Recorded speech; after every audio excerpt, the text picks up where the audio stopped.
কোনো ব্যক্তি আমাদের কাছে গুরুত্বপূর্ণ নয়। পুরো দুর্নীতি হয়েছে 15 বছর ধরে, সেই ত্রিফলা থেকে আরম্ভ করে তা তদন্ত হবে। মানুষের এটা অধিকার আছে, তাদের টাকা যারা চুরি করেছে তাদেরকে শাস্তি দেওয়ার আর অধিকার আছে। সেই জন্য সরকার এসছে, সরকারের দায়িত্ব দুর্নীতিবাজদেরকে আইনের সামনে নিয়ে আসা।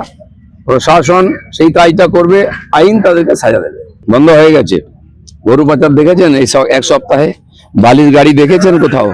বড় বড় বালির গাড়ি গ্রামে ঢুকে যেত, রাস্তা ভেঙে চুরমার হয়ে গেছে। এমএলএও কালকে বলছিলেন যে সব বন্ধ হয়ে গেছে, আর পার্মানেন্টলি বন্ধ হবে। যেখানে সেখানে একটা গেট লাগিয়ে দিয়ে রাস্তায় গুন্ডা ট্যাক্স না হতো, গাড়িতে সমস্ত মানুষের কাছ থেকে সব উঠে গেছে। বাকি যেখানে যা আছে আপনারাও বলুন, আমাদের এমএলএ থেকে মাননীয় মুখ্যমন্ত্রী বলেছেন যেখানে যা আছে খবর দিন, সেখানকার ডিএম এর সঙ্গে তাদের মিটিং করানো হবে। সমস্ত কমপ্লেন জনতাকেও বলছি, আপনারা আপনাদের কমপ্লেন আমাদের এমএলএ এর মাধ্যমে জানান, মেল করুন, মাননীয় সিএম এর দপ্তরে মেল করুন, সবকিছু সমাধান হবে। পার্টি হয়তো তাই ভেবেছে যে আমি মানুষের সঙ্গে কাজ করতে ভালোবাসি, তাই তো আমাকে দপ্তর দেওয়া হয়েছে যাতে আমি মাঠে ঘাটে ঘুরতে পারি। ঠান্ডা করে বসে কাজ করার লোক আমি নই।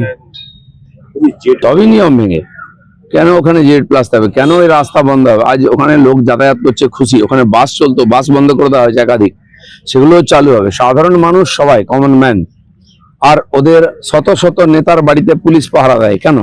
কালো টাকা পাহারা দেবে পুলিশ, সাধারণ মানুষের সুরক্ষা নেই। এগুলো সব বন্ধ হবে। সরকার যে বাস চালাচ্ছে আপাতত সেখানে সুবিধা পাবেন, পরবর্তীকালে ট্রান্সপোর্ট মন্ত্রী হবেন, তিনি ভাববেন, দেখবেন, বুঝবেন, সিএম এর সঙ্গে কথা বলবেন বাস চালানোর দরকার কিনা, কোন রুটে। সিএম দেখলাম আগের সরকারের সময় এমএলএরা বলতো যে ডোমজুর থেকে আমাকে আসতে অসুবিধা, একটা বাস দিন, তো এমএলএর জন্য বাস দেওয়া হলো। বাসের ভাড়া উঠতো না, পোষাতো না, আবার 2 মাস পরে সে বাস বন্ধ হয়ে যেত। অনেক দেখেছি আমরা, বড় বড় করে সেখানে উদ্বোধন হতো, পয়সা খরচা করে কি অমুক বাস হলো, তারপরে 2 মাস পরে দেখা যাচ্ছে বাসটা আর নেই। এরকম স্টান্টবাজির পলিটিক্স আমরা করবো না। সাধারণ মানুষের সুবিধার জন্য যদি মনে হয় সেখানে বাস দেওয়া দরকার, সরকার দেবে। পুরো ব্যক্তিকে আমরা নিয়ে আসবো। দুর্নীতিবাজ লোকেদের রাখা যাবে না, অযোগ্য লোকেদের মাথায় বসিয়ে দেওয়া হয়েছে, যোগ্য ব্যক্তিদের সেজন্য তারা হীনমন্যতায় ভুগছিলেন।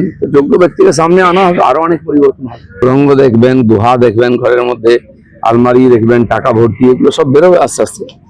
এখনো সরাবার চেষ্টা করছে কেউ কেউ, সে সুযোগ দেওয়া হবে না কাউকে।